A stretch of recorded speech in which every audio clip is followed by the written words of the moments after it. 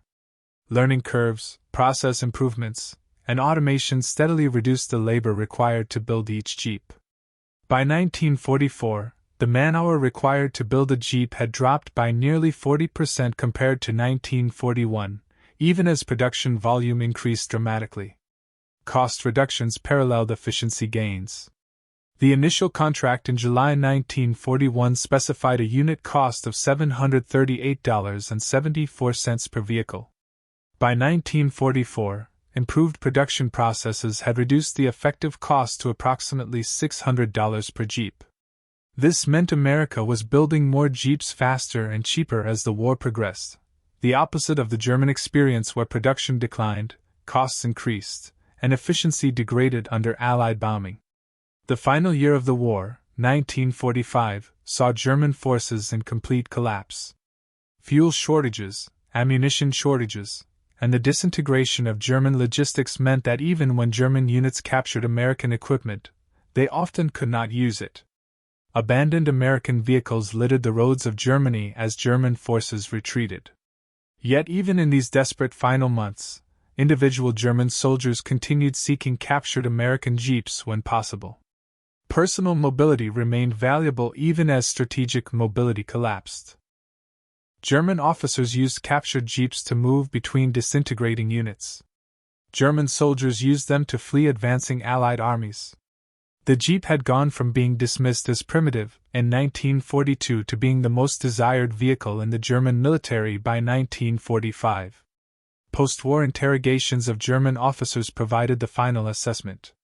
When asked to evaluate American equipment, German commanders consistently rated the Jeep among the most impressive American achievements.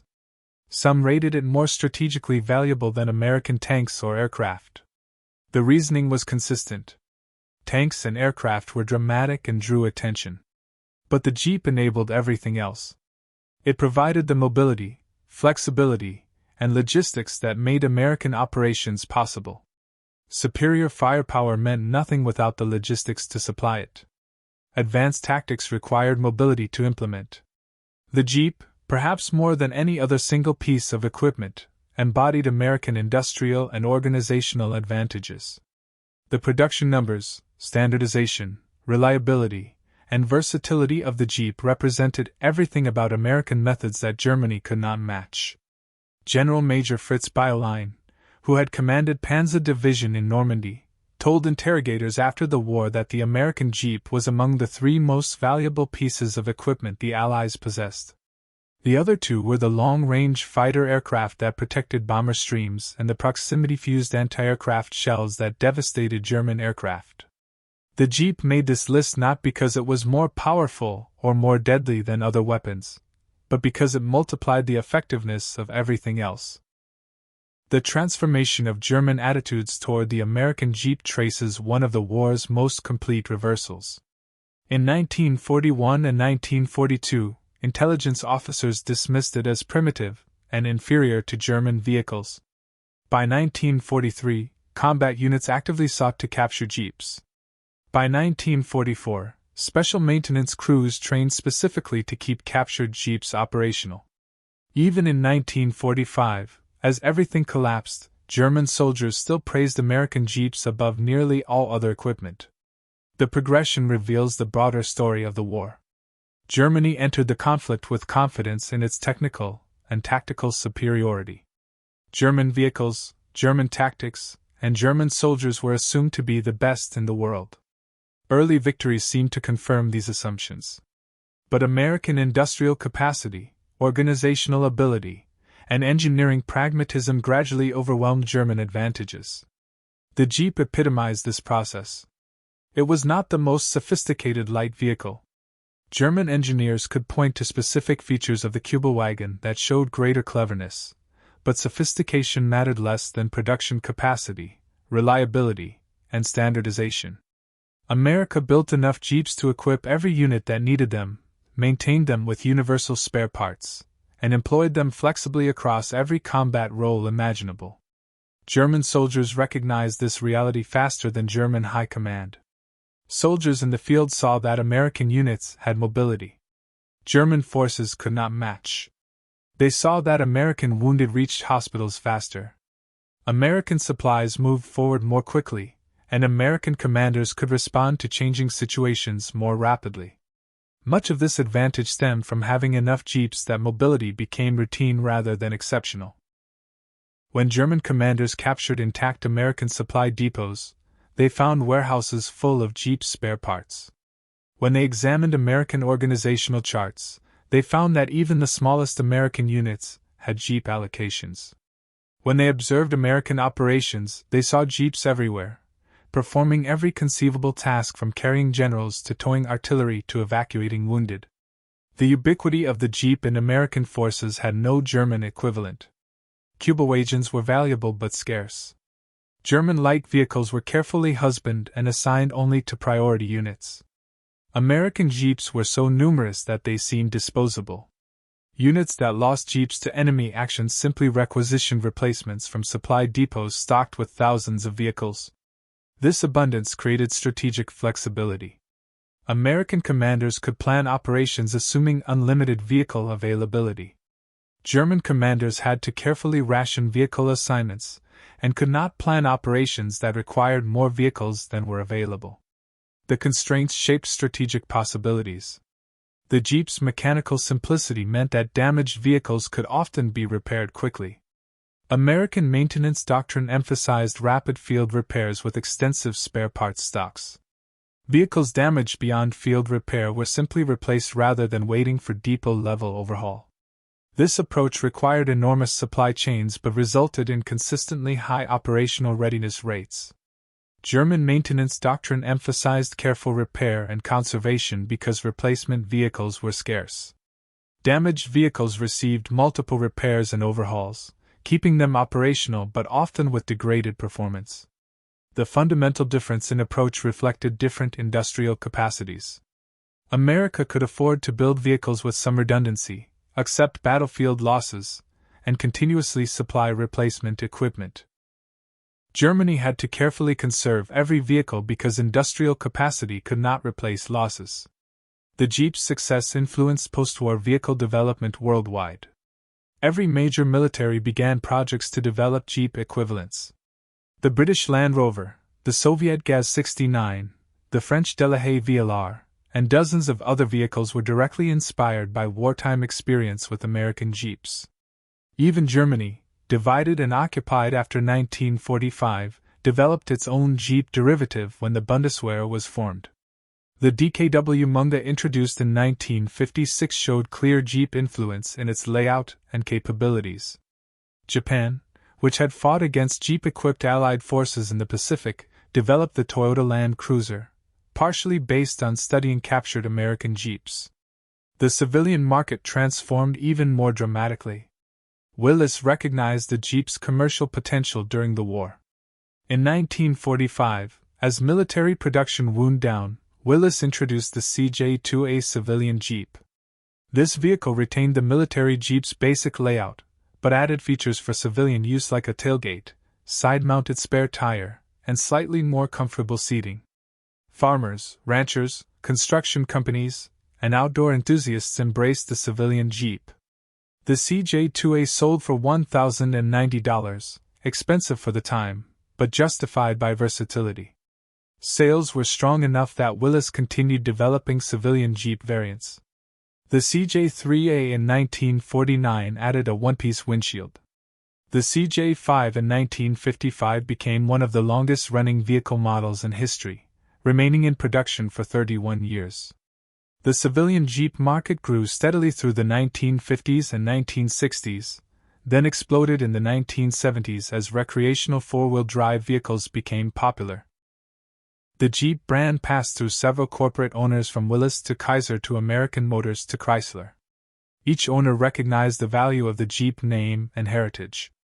Modern Jeep vehicles like the Wrangler deliberately echo the original MB design with vertical grille slots and exposed hinges.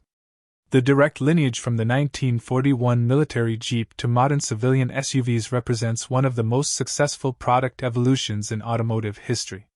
Annual Jeep sales now exceed 1 million vehicles worldwide. The original military requirement for a light reconnaissance car spawned an entire vehicle category that generates tens of billions of dollars in annual sales. The German experience with captured American Jeeps offers lessons that extend beyond vehicle engineering. Superior technology means little without supporting infrastructure. The Kübelwagen was clever engineering, but cleverness could not compensate for limited production, scarce spare parts, and insufficient fuel supplies. The Jeep succeeded not because it was the most sophisticated possible design, but because it was good enough and built in overwhelming quantities with comprehensive logistical support. Standardization proved more valuable than optimization. Building one standardized vehicle adaptable to many roles created enormous advantages in production, maintenance, training, and logistics. Industrial capacity mattered more than individual weapons quality. German tanks, aircraft, and small arms often showed superior engineering, but superior individual weapons could not overcome massive numerical disadvantages. America built 639,000 Jeeps during the war. Germany built 50,000 Kübelwagens. The 12-to-1 ratio told the strategic story. Logistics determined strategic possibilities. The availability of spare parts, fuel, and maintenance support often mattered more than vehicle specifications. The laughter stopped in Tunisia. By May 1943, dismissive jokes about American engineering had disappeared from Wehrmacht reports, replaced by requests for captured American vehicles and grudging admissions that American methods produced effective results. The Jeep epitomized this process, not through sophistication, but through production capacity, reliability, and standardization multiplied across hundreds of thousands of vehicles. General George Marshall's assessment proved prophetic. The Jeep was indeed America's greatest contribution to modern warfare, not as the most powerful weapon, but as the enabler of everything else. The Willys MB and Ford GPW served faithfully through Korea and beyond, but their influence exceeded service life, proving that mass production of standardized equipment supported by efficient logistics could decisively influence military outcomes and demonstrating that industrial capacity was itself a form of military power. The German soldiers who laughed at the Jeep in 1941 had underestimated American industrial might. By 1943, they were trying to capture these vehicles. By 1945, they recognized that the Jeep represented everything about American power they had failed to understand. The Jeep went everywhere, did everything, and kept going, just as America had designed it to.